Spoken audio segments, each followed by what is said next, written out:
किती दूध देते म्हणला? 3 लिटर चालले. म्हणजे सकाळी 1.5 संध्याकाळी? नाही ना, सकाळ 3 संध्याकाळी. एवढं दूध देशी गायचं निघतं? किती म्हणताय? 35,000. हा 35,000.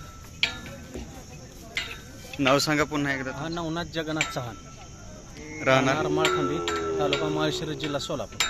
मोबाईल नंबर सांग. 97 63 48 84 30. पुन्हा एकदा.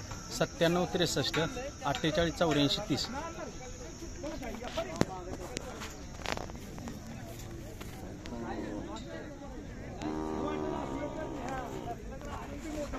आव्याचा वळू भरला ना? हा डोके. हा.